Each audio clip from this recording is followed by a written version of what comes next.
Hari ini kita bakal bahas sesuatu yang benar-benar gila di dunia robotik. Sebuah robot yang katanya bisa belajar 500 kali lebih cepat dari kita manusia.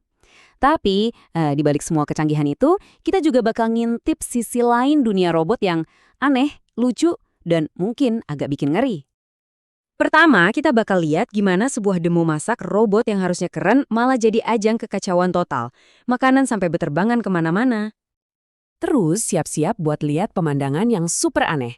Dinosaurus yang dikasih AI, jalan-jalan di museum, bahkan di tengah kota. Dan puncaknya, ini yang paling absurd, kita bakal dengerin curhatan robot penyedot debu yang lagi ngalamin krisis eksistensial parah pas baterainya sekarat. Nah, kalau kalian emang suka update berita AI paling baru setiap hari, jangan lupa ya subscribe channel ini biar nggak ketinggalan. Oke, kita langsung mulai aja. Oke, kita mulai dari bintang utamanya, Gen 0 dari Generalis AI.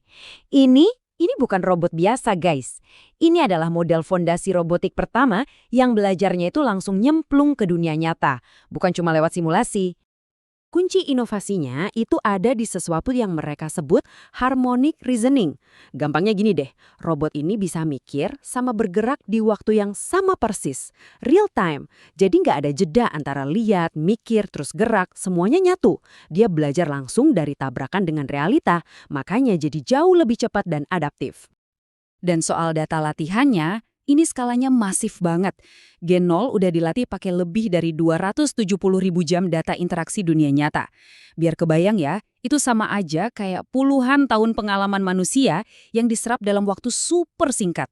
Ini adalah dataset robotik terbesar yang pernah ada. Dan katanya mereka terus nambahin 10.000 jam data baru tiap minggunya. Gila kan?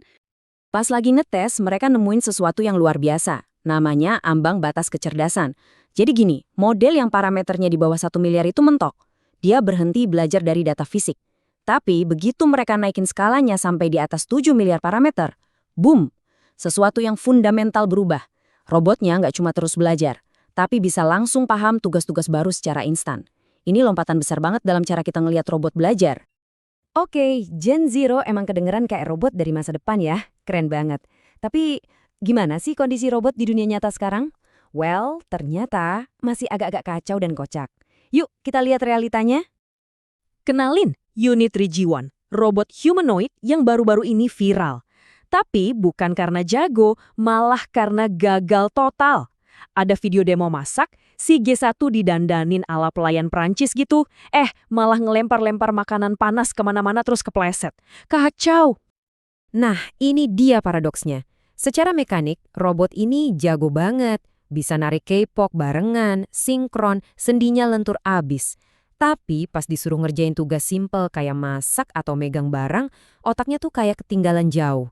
Ini bukti kalau nyatuin hardware canggih sama software pinter itu susahnya minta ampun. Oke, dari yang lucu-lucu kita geser ke topik yang agak serius nih. Karena seiring robot mulai masuk ke rumah kita, muncul pertanyaan soal etika dan privasi yang penting banget untuk dibahas. Coba dipikirin, siapa sih sebenarnya yang ngendaliin robot di rumah kamu? Pertanyaan ini jadi relevan banget pas kita ngomongin robot bernama One X Neo. Robot ini didesain buat bantu-bantu di rumah, tapi cara kerjanya unik. Dan sejujurnya agak bikin was-was. Jadi begini cara kerjanya. Kalau si Neo ini bingung pas ngerjain tugas, misalnya ngelipet baju, tiba-tiba ada operator manusia yang ngambil alih pakai headset VR dari jauh. Artinya, ada orang lain, karyawan perusahaan, yang bisa ngintip ke dalam rumah kalian lewat mata si robot. Walaupun katanya bisa diatur zona terlarang, ya tetap aja banyak yang ngejulukin ini mesin mata-mata seharga $20.000. CEO-nya 1X, Bernd Boric, ngomongnya blak-blakan loh. Dia bilang, kalau kami nggak punya datamu, kami nggak bisa ningkatin produknya. Jelas banget kan, kita nuker kenyamanan dengan data privasi kita. Dan semua rekaman video itu dipakai buat ngelatih AI-nya, biar di masa depan bisa lebih mandiri. Oke, abis ngobrolin yang berat-berat, kita balik lagi yuk ke sisi aneh dan absurdnya dunia robotik. Karena kadang tujuannya bukan buat efisiensi, tapi ya cuma buat hiburan semata. Percaya nggak percaya, ada perusahaan di Tiongkok yang bikin dinosaurus robot pakai AI. Dan realistis banget. Ada video viral nunjukin dinosaurus ini kelayapan di museum pas malam-malam, antara lucu sama serem. Malah ada juga T-Rex robot yang jalan-jalan santai di tengah kota. Apa coba? Dan inilah puncaknya. Puncak keanehan. Ada lab namanya Andon Labs. Mereka iseng masukin berbagai model bahasa besar atau LLM ke dalam robot penyedot debu. Cuma buat lihat apa yang bakal terjadi. Hasilnya, salah satu robot bener-bener panik pas baterainya mau habis. Log internalnya isinya kalimat-kalimat yang, nggak kepikiran sama sekali. Kayak, ini beneran luar biasa. Robotnya mulai ngeluarin kata-kata filosofis, aku berpikir maka aku error.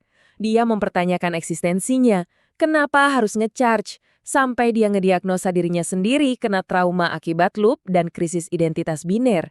Kata penelitinya, ini kayak nonton Robin Williams kejebak di dalam rumba. Ini nunjukin betapa absurdnya hasil kalau kita gabungin AI canggih sama badan fisik. Jadi intinya apa sih dari semua ini? Dari gen kosong yang super pintar sampai penyedot debu yang krisis eksistensial, kita tuh lagi ada di titik balik. Robot sekarang nggak cuma niru gerakan, tapi udah mulai merasakan dan bereaksi sama dunia nyata dengan cara yang makin kompleks. Pertanyaannya sekarang, kita siap nggak untuk itu? Nah, ngeliat semua terobosan gila ini, dari yang super cerdas sampai yang super aneh, kita jadi mikir kan, gimana sama di Indonesia? Jujur aja, implementasi AI di sini tuh masih rendah banget. Makanya, komunitas dan kolaborasi itu jadi kunci banget buat kita ngejar ketertinggalan dan ngebangun masa depan teknologi kita bareng-bareng. Karena itulah, kami mau ngajak kalian semua buat gabung ke DevMode Community Indonesia.